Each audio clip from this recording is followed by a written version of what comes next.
दोस्तों, इंसान जैसा कर्म करता है वैसा ही फल प्राप्त होता है। आपने यह तो सुना ही होगा, जैसी करनी वैसी भरनी।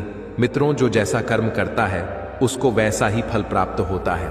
जिस व्यक्ति की जिस तरह की सोच होती है उसी के अनुसार उसके कर्म होते हैं, और जैसा उसका कर्म होता है उसे वैसा ही फल मिलता है।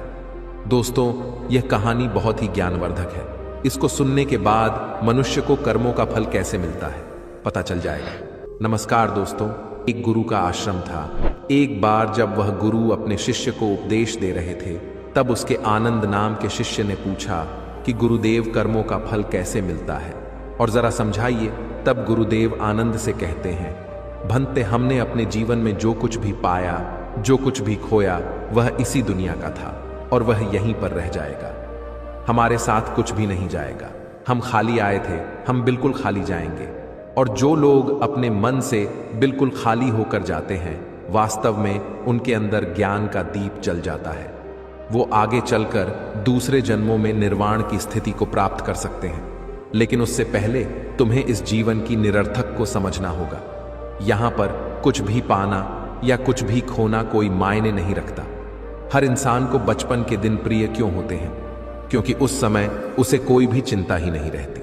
वह आजाद होता है, उसके मन में कोई लालसा नहीं होती। जिस काम में भी लग जाता है उसी में मग्न हो जाता है।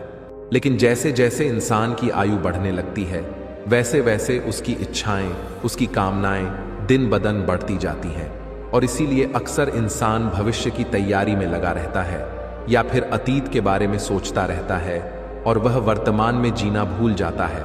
वहीं अगर हम किसी छोटे बच्चे को देखें तो उसके लिए कोई भविष्य या कोई अतीत नहीं होता। उसके लिए तो बस वर्तमान होता है, और इसीलिए वह वर्तमान में पूरा आनंदित होकर रहता है। गुरुदेव कहते हैं, भंते, आज मैं तुम्हें एक कहानी सुनाता हूं जिससे तुम्हें पता चल जाएगा कि मनुष्य को उसके कर्मों का फल कैसे मिलता है। बहुत समय पहले की बात है। एक बहुत ही बड़ा प्रसिद्ध नगर था। उस नगर में एक राजा रहता था। वह राजा जब धीरे धीरे बूढ़ा होने लगा तो उसकी जो रानियां थीं वह उस राजा की उपेक्षा करने लगी थी। राजा रानियों की उपेक्षा को बर्दाश्त नहीं कर सका और वह चिंतित रहने लगा। एक दिन उसने अपने वैद्य को बुलवाया और उस वैद्य से कहा कि हे वैद्य राज, क्या आप कोई इस तरह की दवाई को तैयार कर सकते हैं जो मेरी खोई हुई जवानी को वापस कर सके?